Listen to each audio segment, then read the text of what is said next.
A Bíblia e a ciência são realmente opostas? Será que é possível crer em Deus e ser um cientista? No estudo de hoje, nós vamos entender como a ciência e a religião podem ser harmonizadas. É agora no Escola Bíblica.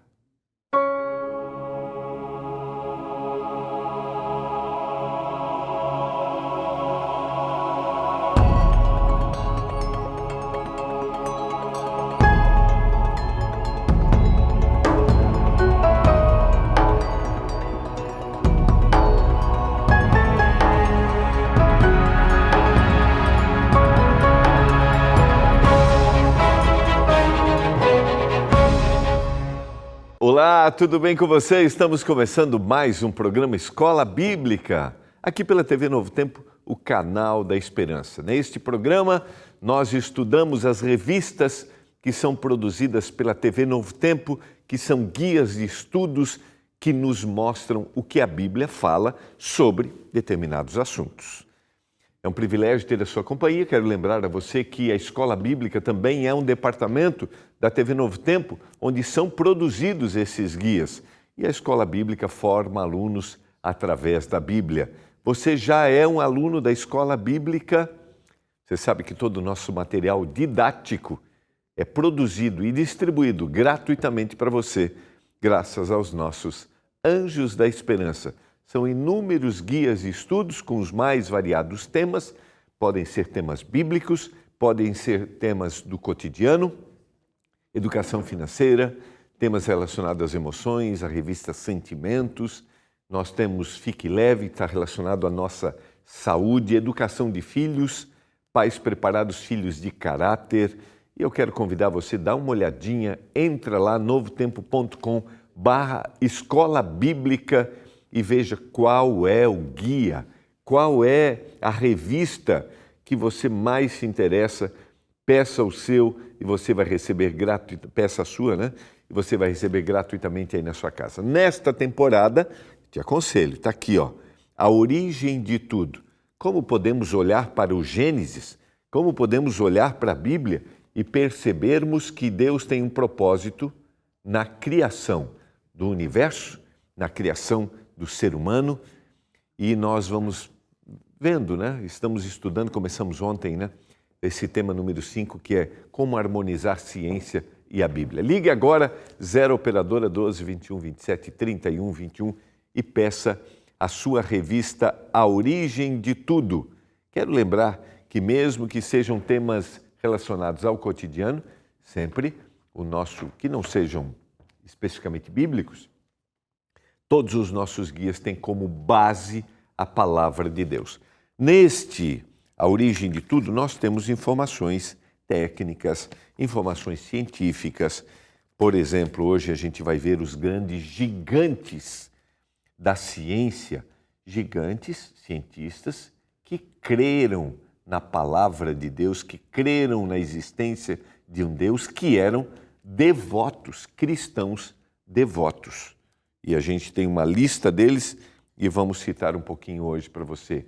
Galileu Galilei, Isaac Newton. Vale a pena você ter uma percepção. Sabe por quê? Porque às vezes algumas pessoas dizem assim, estudar a Bíblia ou ler a Bíblia é ser ultrapassado, é ser inferior, é uma classe que não tem percepções claras do que é o universo. E a gente percebe que não é assim. E a gente pode harmonizar. Por isso, harmonizar ciência e religião. Por isso, quero motivar você a estudar a nossa revista A Origem de Tudo. Vamos orar a Deus para que o Senhor nos dê percepção. A gente está concluindo mais uma semana aqui no programa Escola Bíblica. Pai, nos dê agora entendimento ao abrirmos a Tua Palavra, ao fazermos as reflexões que o Senhor colocou aqui através do Michelson, o autor da nossa revista, que a gente tenha percepções claras do que foi colocado e que nos conduza a reconhecermos o Senhor como nosso Criador, nosso mantenedor, aquele que está ao nosso lado e aquele que um dia virá para transformar esse mundo e assim viveremos num lugar onde não haverá mais dor e sofrimento. Eu peço que o Senhor abençoe cada um dos nossos telespectadores nesse momento, que eles se sintam amados, cuidados, protegidos por Ti. Estamos chegando ao final de mais um ano, que o nosso coração se encha de gratidão. Eu te peço, em nome de Jesus. Amém. Vamos lá, vamos relembrar o que a gente estudou no programa de ontem. Eu espero que esteja ficando claro para você as nossas reflexões. Te convido a pedir o seu guia. Se não, você pode entrar no site e já baixar o seu PDF, tá? novotempo.com/escola bíblica, onde tem todos os estudos. Ali está no comecinho a origem de tudo. Vamos relembrar o que nós estudamos no programa de ontem. Para você que tem acompanhado, você que talvez esteja hoje assistindo pela primeira vez, estamos nessa temporada estudando a revista A Esperança, a Origem de Tudo. Nós estamos na lição número 5, a origem da ciência. Trabalhamos um pouquinho ontem, né? A ciência é o conhecimento que foi desenvolvido pelo ser humano por meio que é desenvolvido, né? O que foi desenvolvido através da experimentação das suas teorias sobre o mundo. Ou seja, a gente visualiza algo e aí, a partir dali, eu preciso estudar isso que eu estou visualizando. O conhecimento científico trouxe inúmeros benefícios para a sociedade, a gente citou ontem, né? Mas deve ser usado com responsabilidade ética e com moral, porque às vezes as descobertas científicas, e a gente vê isso, né, são usadas de forma imprópria e inadequada. Tá? Só voltando aqui, a Bíblia nos revela que Deus é a fonte de todo conhecimento e sabedoria e Ele pode conceder dons aos seres humanos. A gente viu ontem o exemplo de Salomão pedindo ao Senhor sabedoria. E a gente viu, né, a diferença do conhecimento, da inteligência e da sabedoria. A gente vai explorar um pouquinho mais isso. Ter conhecimento, ser inteligente, não significa ser sábio, que é o uso correto do conhecimento que eu tenho e da capacidade intelectual que eu tenho. Nós podemos afirmar que a Bíblia e a ciência são opostas? A gente vai trabalhar um pouquinho isso, que esse talvez seja o grande desafio que a gente tem, né? Quando nós olhamos para a ciência e olhamos para a Bíblia e dizemos, não, a gente não tem como harmonizar. E a gente percebe, a Bíblia não é um livro, eu citei ontem um livro de ciência, mas é um livro que tem informações que, se analisadas, você percebe que alguém deveria saber o que era para citar. A gente já deu alguns exemplos sobre isso. Diversos estudiosos reconhecem que o cristianismo forneceu tanto os pressupostos intelectuais quanto a sanção moral para o desenvolvimento da ciência moderna. Ou seja, a gente tem, através da Bíblia, informações que despertaram, e a gente vai ver os grandes estudiosos que fizeram isso, além da sanção moral, ou seja, como agir corretamente diante dessas descobertas. Tá? Ciência e religião combinam. Um cientista pode crer em Deus e um cientista pode crer na sua palavra. É a pergunta que a gente faz, que a gente vai conversar um pouquinho hoje. Homens que contribuíram ricamente com a ciência sem duvidarem de um Deus criador. A gente tem alguns exemplos. Esses exemplos estão aqui no nosso guia de estudos, mas eu quero ler aqui com você. Como, por exemplo, Nicolau Copérnico, astrônomo, matemático. Ele foi quem percebeu e defendeu uma teoria chamada de heliocentrismo, que afirma que a Terra, assim como os demais planetas, giram em torno do Sol. Havia uma crença que tudo girava em torno da Terra, o geocentrismo. Mas Copérnico, um cientista, um astrônomo, matemático, disse assim, não, tudo gira em torno do Sol. E aí a gente tem o movimento de rotação e translação em torno do seu eixo imaginário, que é o dia de 24 horas, e girando em torno do Sol, o movimento de translação, que a gente lá na escola, né, estudou, que é o que acontece durante os 365 dias, ou seja, um ano para que isso aconteça. Nicolau Copérnico, cristão, temente a Deus, desenvolveu essa ideia, né? E Galileu Galilei vai ampliar essa ideia. Astrônomo e físico, comprovou a ideia de que a Terra gira em torno do Sol e realizou uma das principais contribuições para o ramo da astronomia, quando inventou o seu próprio telescópio. Ele ampliou, existia o telescópio, ele ampliou agora o que existia e ele consegue visualizar ali planetas. E a história de Galileu Galilei é bem interessante. Filho de pessoas devotas cristãs, houve muito questionamento sobre as afirmações de Galileu Galilei por parte da igreja dominante na época.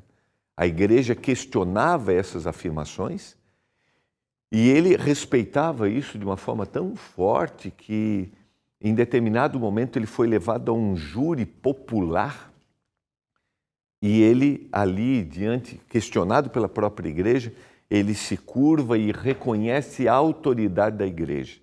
Um homem extremamente devoto e temente a Deus, filhos de pessoas tementes a Deus, que foi usado poderosamente para essas descobertas e que posteriormente a igreja reconheceu que a forma com que tratou Galileu Galilei foi uma forma equivocada.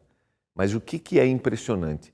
A sua capacidade intelectual, sua capacidade de aquisição de conhecimento, mas a sua sabedoria, mesmo sendo tratado injustamente, mesmo sendo perseguido pelos seus próprios companheiros, seus companheiros de trabalho, recebendo oposição, sendo perseguido pela igreja nesse período da Idade Média, um período de extrema opressão, ele se coloca diante do Senhor e é fiel ao Senhor e aquilo que Deus colocava no seu coração. Isso é admirável, né?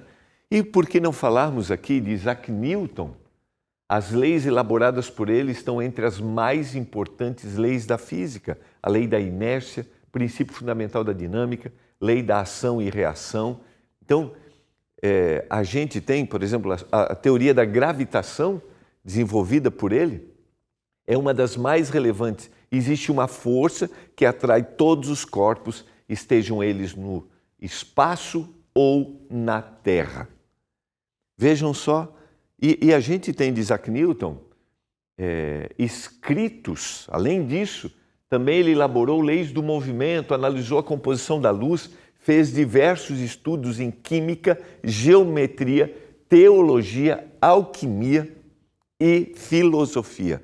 A gente tem escritos do livro de Daniel feitos por Isaac Newton. E ele diz: precisamos crer que há um só Deus, supremo, a quem podemos temer e guardar suas leis e dar-lhe honra e glória. Vejam que interessante que os primeiros grandes homens que fizeram descobertas dentro da área da astronomia, da área da física, esses grandes homens eram pessoas tementes a Deus e reconheciam Deus por trás de todas essas leis. E a gente tem, às vezes, a tendência, e o interessante é que as descobertas deles foram as primeiras descobertas que levaram outros estudiosos a fazerem outras descobertas. E essas primeiras descobertas, eles reconhecem que havia por trás de tudo isso um Deus que governava, um Deus que governa, um Deus que cuida, um Deus que mantém e um Deus que criou todas essas leis. É interessante quando a gente vê aqui, ele diz que há um só Deus supremo a quem nós podemos guardar as suas leis e dar honra e dar glória. Devemos crer que Ele é um Deus, que é o Deus dos judeus, descrito na Bíblia, que criou os céus e a terra e tudo que neles há, como expresso nos mandamentos, de modo que nós podemos agradecer-lhe pelo nosso ser e por todas as bênçãos desta vida. a gente, diante desta declaração de Isaac Newton, a gente percebe que o conhecimento e a intelectualidade dele, tanto como eu citei de Copérnico, como eu citei de Galileu Galilei, a intelectualidade não os afastou daqueles que eles reconheciam que era a fonte dessa intelectualidade, a fonte que dava esse conhecimento para eles. Pelo contrário, o reconhecimento de que há um Deus que expressou nos mandamentos aquilo que nós necessitamos para a nossa vida. A crença num Deus fidedigno e racional levou-os ao pressuposto de um universo racional e ordenado. E a ciência hoje ainda é mantida por esse pressuposto, que há alguém que sistematizou isso, que colocou ordem nisso.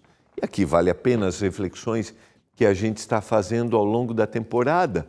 Eu não sei de que forma você olha para todo o universo, eu não sei de que forma você olha, a gente já estudou para a criação do universo, eu não sei de que forma você olha para a criação do ser humano, como a gente trabalhou um pouquinho parte dessa semana e semana passada, não sei como você vê isso, mas para esses homens, para Isaac Newton, para Galileu Galilei, para Copérnico, havia um Deus, ou há um Deus, que criou de forma racional, tinha objetivo e sistematizou e colocou leis que coordenam.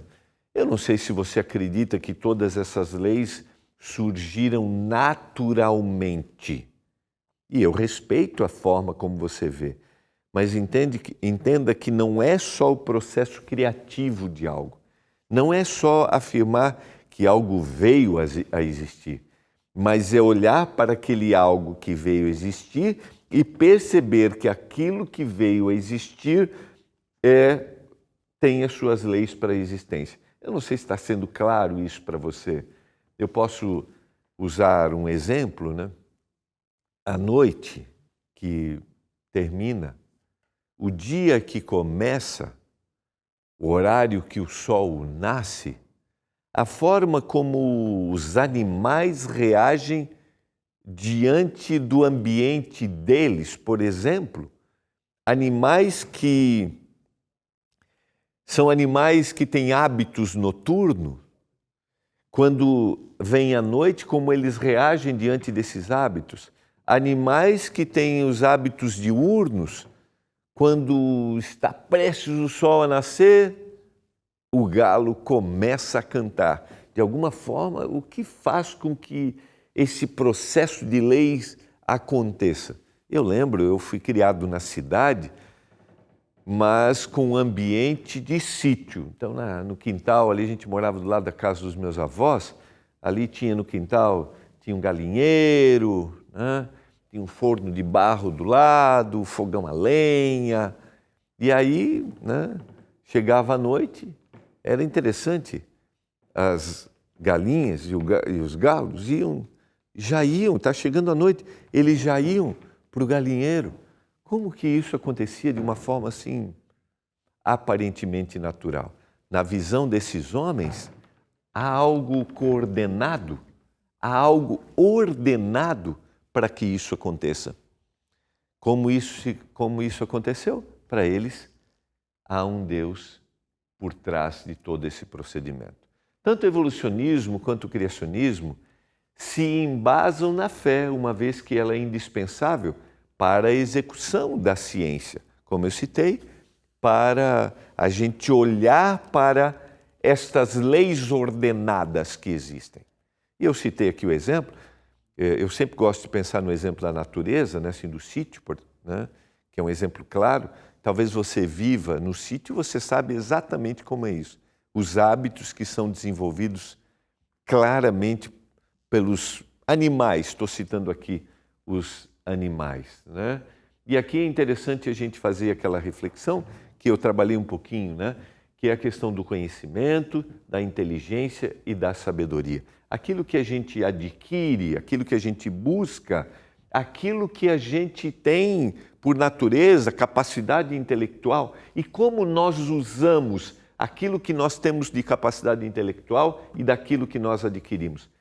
A sabedoria é o uso disso. O que eu busquei, o que eu adquiri, a capacidade intelectual, mas a sabedoria é o uso disso. E aqui vale para a gente a reflexão de Provérbios capítulo 2, verso 6.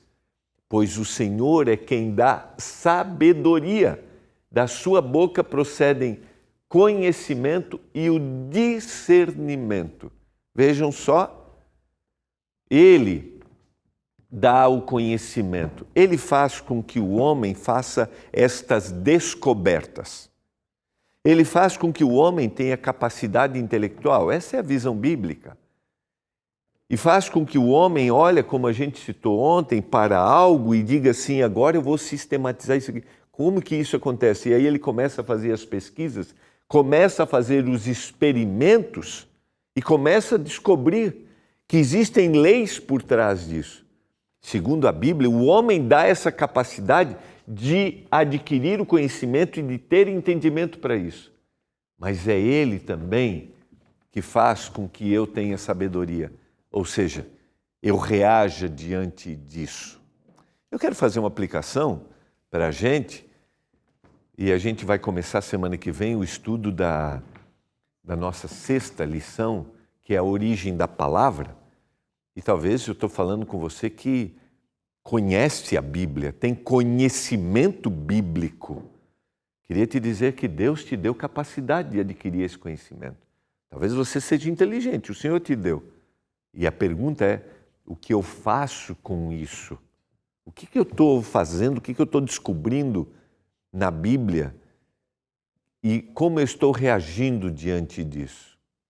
É para a gente refletir, porque o conhecimento vem, segundo a Bíblia, através daquilo que o Senhor dá. Provérbios capítulo 1, versos 1 a 4, Provérbios de Salomão, filho de Davi, rei de Israel, para aprender a sabedoria, o ensino, para entender as palavras de inteligência, para obter o ensino do bom proceder, a justiça, o juízo, a equidade, para dar aos simples prudência, aos jovens conhecimento e bom siso, o juízo para saber reagir.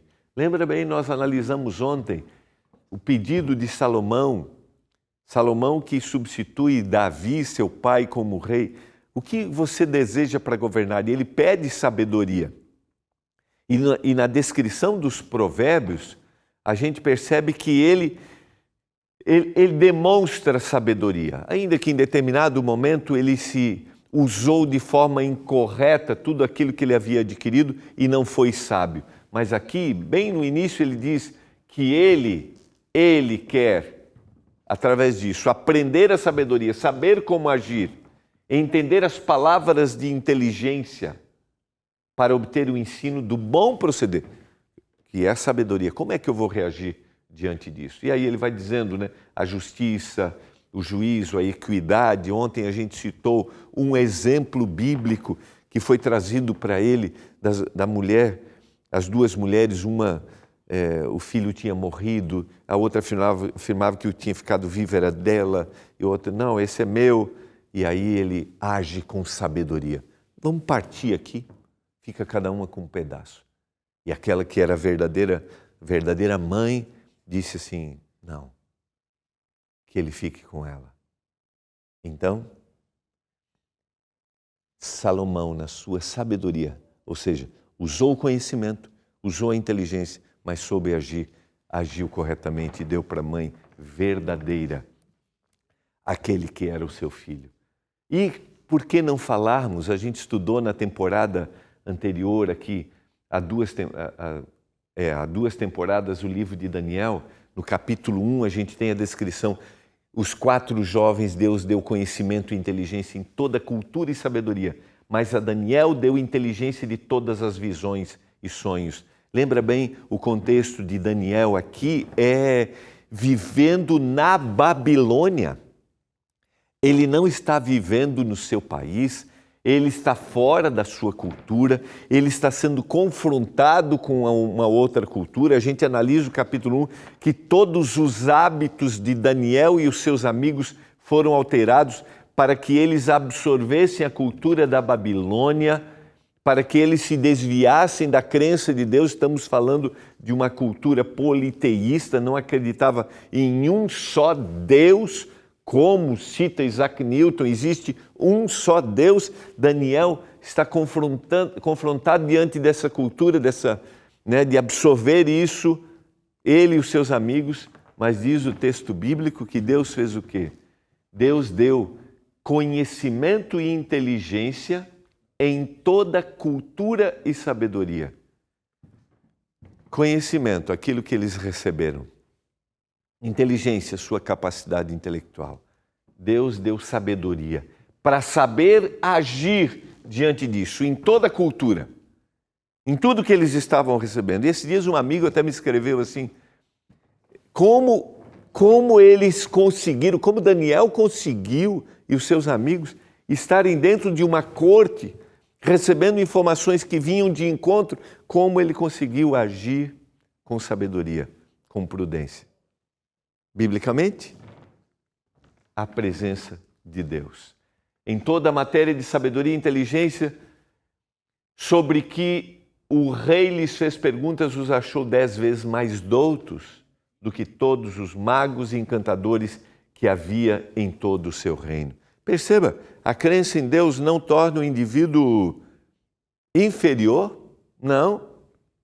Hoje a gente, às vezes, tem aquela ideia, não, se ele é um cristão, então ele é menos capacitado. 10 vezes mais.